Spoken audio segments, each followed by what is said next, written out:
धारते sir please copy बंद कर दो, ठीक है ना। तो अपन कौन सा पढ़ रहे हैं, तुम्हारे कारक। क्लियर है, बड़ा इंपॉर्टेंट, बड़ा मतलब आसान सा टॉपिक है, ठीक है। कारक स्पेशली ध्यान रखना। आपने छोटा वो पढ़ा तो होगा ना, कर्ता ने कर्म को कारण से संपादन, ये तो पढ़ा होगा ना, आप लोगों ने पढ़ के आए होंगे, ठीक है। अब सर ये कारक क्या है, क्यों पढ़ रहे हैं, क्या है क्या नहीं, तो आपको इतना सा ध्यान। हाँ सर, हाँ सर, कारक आपको इतना सा तो पता होना चाहिए कि कारक आपके अर्धवार्षिक में सॉरी वार्षिक में कितने नंबर का आएगा, 3 नंबर के क्वेश्चन देके जाएगा। अब पूछेगा कैसे, कारक से क्वेश्चन कैसे पूछेगा। सपोज करो उसने ये लाइन दे दी और अंडरलाइन करके आपको वर्ड दे दिया। अब वो इसमें पूछेगा कि इसमें कौन सी विभक्ति है, इसमें कौन सी विभक्ति है। और विभक्ति अगर आप बताते हो कि प्रथमा, ये तो पता है ना, प्रथमा विभक्ति द्वितीय तृतीय 7 तक चलती है, लेकिन अपन 6 ही पढ़ेंगे, ठीक है। क्योंकि जो 7वीं विभक्ति होती है ना, संबोधन विभक्ति बोला जाता है, और उसको पहली में शामिल कर लिया जाता है प्रथमा विभक्ति के अंदर, ठीक है। तो ध्यान रखना, क्वेश्चन पूछेगा ये जो राम है शब्द है अंडरलाइन करा हुआ है, वो पूछेगा ये जो अंडरलाइन है मतलब इसमें कौन सी विभक्ति है, तो आपको बताना पड़ेगा इसमें कौन सी विभक्ति है, ठीक है। जैसे यहाँ पे दे रखा है राजमार्गम अभितः वृक्षा संति, तो इस राजमार्गम में कौन सी विभक्ति है, ठीक है। तो कुल मिला के अपन को ना वर्ब्स बताना है यहाँ पे। चले आगे। अब सबसे पहले कारक किसे कहते हैं ये समझते हैं। तो कारक किसे कहेंगे, तो क्रिया के साथ जिसका संबंध होता है, ठीक है ना। क्रिया, क्रिया जानते हो ना, वर्ब, तो वर्ब के साथ जो भी जुड़ा हुआ होता है उस सबको क्या कहा जाता है, कारक कहा जाता है। वर्ब के साथ जो भी जुड़ा हुआ होगा उसको क्या कह देंगे अपन, कारक। इसे दिख जाएगा क्या, ठीक है। आओ, ओहो, कारक किसे कहेंगे, तो ध्यान रखना क्रिया के साथ जिसका सीधा संबंध हो, क्रिया के साथ मतलब वर्ब के साथ, वर्ब जानते हो ना, हेल्पिंग वर्ब, वो मेन वर्ब वाली वर्ब है, तो जिसका क्रिया के साथ सीधा संबंध हो वो क्या कहलाएगा, कारक। डेफिनेशन नहीं भी आवे ना तो छोड़ देना, कोई दिक्कत नहीं, डेफिनेशन कोई नहीं पूछेगा अपन से। अगला आता है, जैसे एक उदाहरण देके समझा रहा हूं। नर देवस्य पुत्र है जयदेव स्वहस्तेन कोशात निर्धनेभ्य ग्रामे धन ददाति। नर देवस्य, नरदेव पुत्र जयदेव, नरदेव का पुत्र कौन है, जयदेव। समझना, कारक पूरा समझ में आ जाएगा। नरदेव पुत्र जयदेव, नरदेव का पुत्र जो जयदेव है, स्वहस्तेन अपने हाथों से, कोशात अपने कोश को, अपना कोशात मतलब खजाना, तो जो नरदेव है उसका पुत्र जयदेव अपने हाथों से खजाने को निर्धनेभ्य ग्रामे, गांव के अंदर जो निर्धन लोग है, गांव के अंदर क्या हुआ, किसने लाया, ये उसने मलिका है, ये तो ज्यादा हिला गया, दिख रहा है इधर, तो पूरा दिख रहा है, बस उधर, बस तो नंबर नहीं दिख रही। चलो कोई नहीं मेरे शेर, अब दूसरा होता तो समझा भी देते। अरे ना ना, वो कहते हैं ना कि अपना काम अपने आप ही करना चाहिए, दूसरों के भरोसे नहीं रहना चाहिए। तो नरदेवस्य पुत्र जयदेव, नरदेव का पुत्र जयदेव स्वहस्तेन कोशात अपने खजाने से, अपने हाथों से, निर्धनेभ्य ग्रामे गांव के अंदर निर्धन लोगों को धन ददाती, धन देता है। तो यहाँ काम क्या हो रहा है, क्रिया कौन है, देना, क्रिया कौन है, देना। अब ये सारे के सारे कारक है सर, कैसे, जैसे धन दे कौन रहा है, नरदेव का पुत्र जयदेव, मतलब अगर देने का काम नहीं होगा तो अपन इसको भी नहीं पढ़ेंगे ना। ददाती दे रहा है, कहां से दे रहा है, स्वहस्तेन कोशात अपने खजाने में से दे रहा है। किसे दे रहा है, गांव के गरीबों को दे रहा है। क्या दे रहा है, धन दे रहा है। तो कॉमन वर्ड ददाती दिख रहा है ना, अगर देने का काम नहीं होता तो अपन किसी को भी नहीं पढ़ते ना। तो ध्यान रखना, जिन सभी शब्दों का संबंध किससे होता है, क्रिया से होता है, या क्रिया से संबंध बताने वाले जो भी शब्द होते हैं उन्हें क्या कहा जाता है, कारक। क्रिया से संबंध बताने वाले शब्दों को ही क्या कहा जाएगा, कारक। कारक मुख्यतः 6 होते हैं, मतलब 6 विभक्तियां पढ़ेंगे अपन। कारक मुख्यतः कितने होते हैं, 6 विभक्तियां पढ़ेंगे। तो पहला आता है प्रथमा विभक्ति। तो ध्यान रखना, आप टेंस पढ़ के आए हो ना, ऑब्जेक्ट वर्ब सब्जेक्ट जानते होंगे ना ये चीज। तो कर्ता में प्रथमा विभक्ति आती है।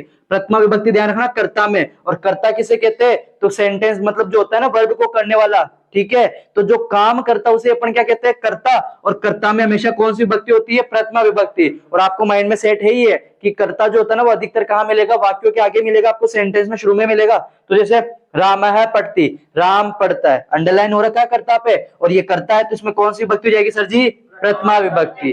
क्लियर है, तो हमेशा कर्ता में कौन सी विभक्ति आएगी, प्रथमा विभक्ति। दूसरा, संबोधन में प्रथमा विभक्ति आएगी। संबोधन जैसे आप बोलते हो ना, हे प्रभु, हे राम है, बोलते हो ना ऐसे, तो जहां भी संबोधन होता है वहां भी कौन सी विभक्ति आएगी, प्रथमा विभक्ति। जैसे हे बाल कहा, संबोधन कर रहे हैं यहाँ पे अपन, तो इसमें कौन सी विभक्ति हो जाएगी, प्रथमा विभक्ति।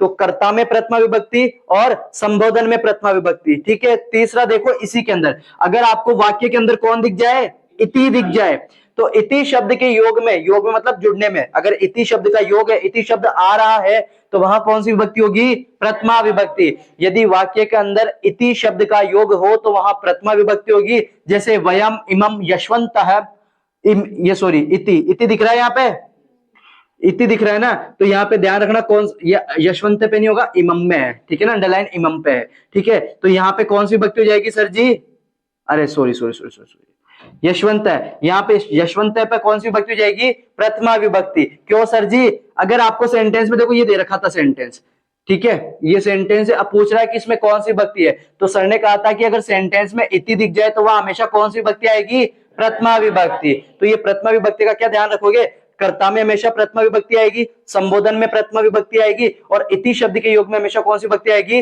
प्रथमा विभक्ति। इतनी इंपॉर्टेंट है नहीं, लेकिन ध्यान रखोगे। सबसे ज्यादा इंपॉर्टेंट कौन सी विभक्ति है, द्वितीय विभक्ति। ठीक है, ऑब्जेक्ट जानते हो, कर्म। ठीक है, राम पानी पीता है, तो राम क्या करता है, पानी पीता है, तो काम जो होता है उसे कर्म कहते हैं। तो ध्यान रखना, कर्म में हमेशा कौन सी विभक्ति होगी, द्वितीय विभक्ति। कर्म में हमेशा कौन सी विभक्ति होती है सर जी, द्वितीय विभक्ति होती है। जैसे राम है ग्रामम गच्छति, राम है तो कौन हो जाएगा, सब्जेक्ट, गच्छति यानी जाना, जा रहा है, तो ये कौन हो जाएगा, वर्ब, ये कौन बचा, ऑब्जेक्ट, और ऑब्जेक्ट यानी कर्म, और कर्म में हमेशा कौन सी विभक्ति होती है, द्वितीय विभक्ति। बालकः वेद पठन्ति, बालक क्या पढ़ते, आपने वो हिंदी में अकर्मक और सकर्मक क्रिया पढ़ी है। अकर्मक क्रिया किसे कहते हैं, जिसमें कर्म नहीं होता है, और सकर्मक क्रिया किसे कहते हैं, जिसमें कर्म होता है। पता कैसे चलता है, क्या और किसे से वर्ड पढ़ा होगा ना, कि क्या और किसे से उत्तर करते हैं। जैसे बालकः वेद पठन्ति, बालक क्या पढ़ता है, वेद, और वेद मतलब ऑब्जेक्ट है, ये ऑब्जेक्ट यानी कर्म, और कर्म में कौन सी विभक्ति आ जाएगी, द्वितीय विभक्ति।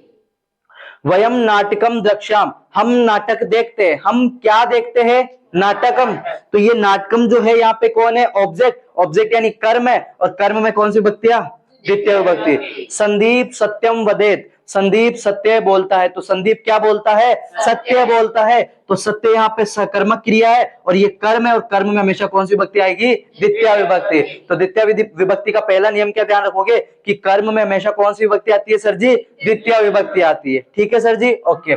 अगला, अगर आपको ये शब्द दिख जाए निम्नलिखित शब्दों के योग में, अगर आपको ये शब्द दिख जाए, कौन से, ये वाले, वहां भी कौन सी विभक्ति यूज होगी, द्वितीय विभक्ति। जैसे अगर आपको वाक्य के अंदर अभितः या उभयतः दिख जाए, अभितः या उभयतः दिख जाए, इन दोनों का मतलब क्या होता है, दोनों ओर। अगर आपको वाक्य में अभितः या उभयतः दिख जाए तो इसका अर्थ होता है दोनों ओर, और जहां भी ये वर्ड दिख जाए वहां पे हमेशा कौन सी विभक्ति होगी, द्वितीय विभक्ति। जैसे राजमार्गम अभितः वृक्षा सन्ति, ये सेंटेंस दिया हुआ है, लेकिन आपको पता है कि सर यहाँ पे तो अभितः दिख रहा है और अभितः दिख रहा है, तो यहाँ कौन सी विभक्ति जाएगी, द्वितीय विभक्ति। ठीक है, जैसे अपन पता है ना, वो पढ़ा था कि अगर ऑलवेज और सेल्डम रेयरली होते हैं तो वहां पे वर्ब की फर्स्ट फॉर्म के साथ ऐसे ये साथ गोल्डन रूल्स होते हैं, ये गोल्डन रूल्स ही मार के चलना आप। ठीक है, अगला, अगर आपको सेंटेंस के अंदर मतलब अगर कहीं वाक्य में क्या दिख जाए, परितः या सर्वतः दिख जाए, परितः या सर्वतः दिख जाए, इनका मतलब होता है क्या है, चारों ओर, तो वहां भी कौन सी विभक्ति होगी दिव्यांशु सर, द्वितीय विभक्ति। जैसे ग्रामम परितः क्षेत्राणि सन्ति, परितः शब्द आ रहा है और परितः आ रहा है, तो कौन सी विभक्ति हो जाएगी, ग्रामम में द्वितीय विभक्ति। ठीक है तुषार सर। अगला, समया या निक्षा, ये अगर वर्ड दिख जाए, समया और निक्षा, इनका मतलब होता क्या है, समीप में। समया या निक्षा, इन वर्डों का मतलब होता क्या है, समीप में। तो अगर आपको सेंटेंस में दिख जाए तो वहां भी द्वितीय विभक्ति। जैसे विद्यालयम निक्षा देवालय अस्ति, तो निक्षा दिख रहा है यहाँ पे और निक्षा दिख रहा है, तो ये इसमें कौन सी विभक्ति हो जाएगी सर जी, द्वितीय विभक्ति। ठीक है, अगला, अंतरेण या बिना दिख जाए आपको सेंटेंस में, तो भी वहां कौन सी विभक्ति हो जाएगी, द्वितीय विभक्ति। अंतरेण और बिना इंपॉर्टेंट है, ध्यान रखना, तो बिना होता है मतलब बिना, हम उसके बिना गए तो बिना जो होता है ना, तो यहाँ ध्यान रखना, उसमें भी द्वितीय विभक्ति होती है। जैसे प्रदीप पुस्तक बिना पढ़ती, प्रदीप बिना पुस्तक के पढ़ता है, तो यहाँ पे बिना दिख रहा है और बिना दिख रहा है, तो पुस्तकम में कौन सी विभक्ति आ जाएगी, द्वितीय विभक्ति। ठीक है राजपूत। अगला, अगर आपको अंतरा दिख जाए, इसका मतलब होता है बीच में, अगर ये दिख जाए तो वहां भी द्वितीय विभक्ति। दिख जाए, दिख का मतलब होता है धिक्कार, हिंदी में अर्थ होता है धिक्कार, अगर ये दिख जाए तो वहां भी द्वितीय विभक्ति। हा दिख जाए, हाय, इसका मतलब भी हाय, इसका मतलब तो वहां पे द्वितीय विभक्ति। इधर आता है प्रति, प्रति का मतलब होता है इंपोर्टेंट, अगर आपको सेंटेंस में प्रति दिख जाए, इसका मतलब होता है और ये जो मतलब बता रहा हूँ ना अर्थ, ये आपके लिए, इसको संस्कृत वाले से कोई लेना देना नहीं है। अगर आपको सेंटेंस में प्रति अनु, यावत, ये वर्ड दिख जाए तो वहां पे कौन सी विभक्ति होगी? द्वितीय विभक्ति। अब प्रति का मतलब होता है और, अनु का मतलब होता है पीछे, यावत का मतलब होता है तक। अगर आपको सेंटेंस में अधो, अधः, अध्या, यद, उप, यूपरी, अधिशेते, ठीक है, अगर ये वर्ड दिख जाए तो भी कौन सी विभक्ति होगी? द्वितीय विभक्ति। जैसे अधो, अधः का मतलब होता है सबसे नीचे, अर्ध्या, अधः, अंदर ही अंदर, अध्या, अधि, अंदर ही अंदर, ऊपर, यूपरी, ऊपर ऊपर, अधिशेते, अधिशेते का मतलब होता है सोता है। तो अगर ये वर्ड दिख जाए ना तो वहां पे कौन सी विभक्ति होगी? द्वितीय विभक्ति। जैसे सुरेश है शय्याम अधिशेते, अधिशेते दिख रहा है और सर ने कहा था कि अधिशेते होता है तो वहां द्वितीय विभक्ति आएगी, इसलिए शय्याम में कौन सी विभक्ति हो जाएगी? द्वितीय विभक्ति। अगर आपको अधितिष्ठति, अध्यासते, उप, अनु, अधि, आ, अभिनी ये शब्द दिख जाए, ठीक है ना, वहां भी कौन सी विभक्ति होगी? द्वितीय विभक्ति। वापस रिपीट कर देता हूं, अधितिष्ठति, अध्यासते, उप, अनु, अधि, आ, अभिनी, इन शब्दों में भी कौन सी विभक्ति हो जाएगी?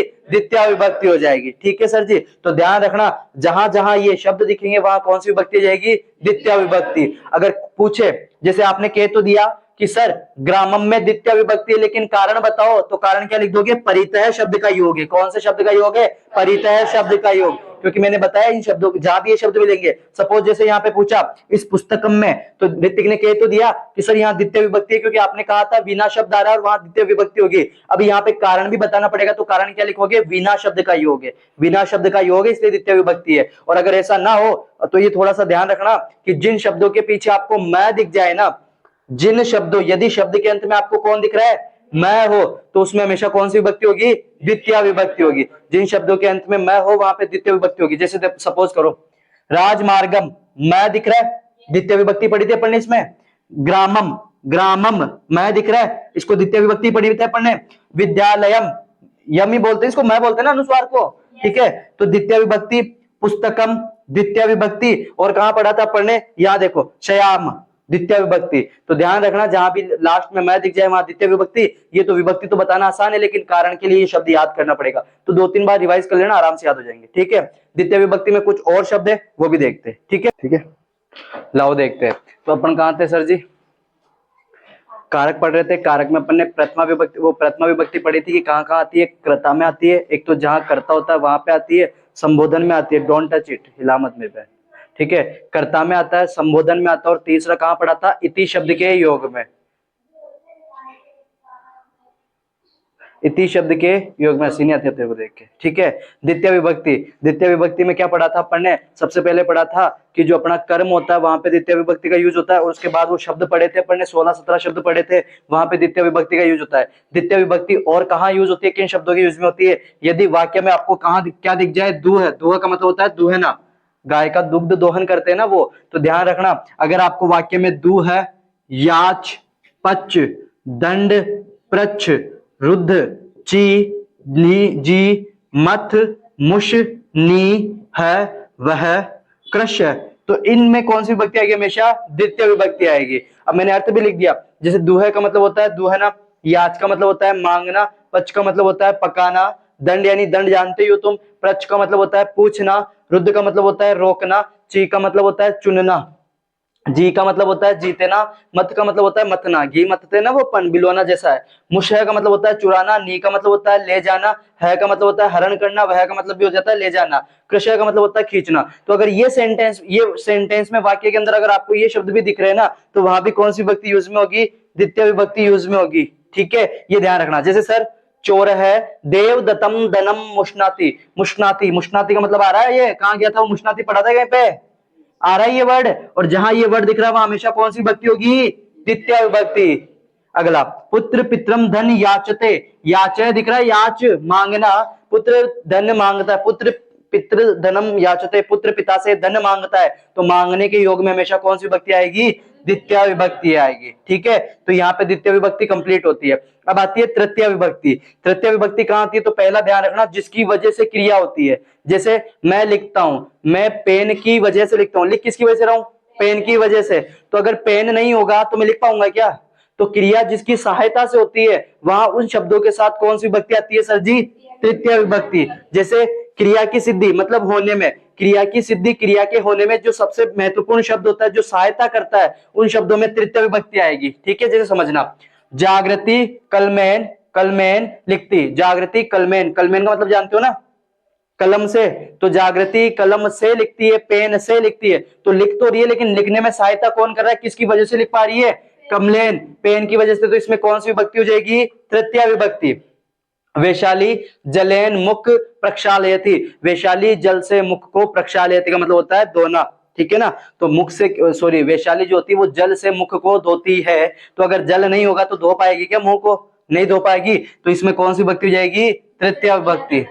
राम है दुग्धेन रोटिका खादती, राम दूध के साथ रोटी को खाता है। ठीक है, तो किसकी वजह से खा पा रहा है, दूध की वजह से, तो दुग्धेन जो क्रिया की सिद्धि में सहायक है, इन शब्दों में कौन सी विभक्ति आ गई सर जी, तृतीय विभक्ति। ठीक है सर जी, ओके। और देखते हैं, अगर आपको वाक्य के अंदर सह दिख जाए, साकम दिख जाए, समम दिख जाए या साधर्म दिख जाए, इन शब्दों का मतलब होता है क्या है, साथ, साथ होना। ठीक है ना, शब्द का मतलब होता है साथ, वित वाला। तो अगर सह साकम सामम, सॉरी, सह साकम समम साधर्म, सह साकम समम साधर्म, अगर इन चारों में से कोई भी एक वर्ड आपको दिख जाए तो वहां भी कौन सी विभक्ति होगी, तृतीय विभक्ति। और इन वर्डों का यूज होता है किसके लिए, साथ के योग में होता है। जैसे जनक है पुत्रेण सह, सह दिख रहा है, तो सह में कौन सी विभक्ति आएगी, तृतीय विभक्ति। अपन को पढ़ने की जरूरत नहीं है पूरा, अपन को बस दिख रहा है ना कि यहाँ साकम आ गया, सर ने कहा था साकम आ रहा है, साकम में कौन सी विभक्ति जाएगी, तृतीय विभक्ति। समम आ रहा है, तो समम में कौन सी विभक्ति जाएगी, तृतीय विभक्ति। अब यहाँ अर्थ भी देख लो, जनक है पुत्रेण सह गच्छति, जनक पुत्रों के साथ गच्छति, ये लाइन कहीं पढ़ी थी अपन ने, लव और खुश वाले, वो उसमें वो शेर खाने आते हैं, उन बच्चों को पढ़ा था। तो जनने वाली के साथ पुत्र जा रहे थे। सीता गीताया साकह पढ़ती, सीता और गीता साथ पढ़ती है। तो है गुरुना, तुम्हारे गुरु सम वेद पाठ करोशी, सम तुम्हारे गुरु के साथ वेद पाठ करो। ठीक है ना, तुम्हारे गुरु के साथ तुम जाकर अध्ययन करो। तो ध्यान रखना, सह साकम सामम साधर्म, इन शब्दों के साथ हमेशा कौन सी विभक्ति आएगी, तृतीय विभक्ति आएगी। ठीक है, खोना नहीं मेरे शेर।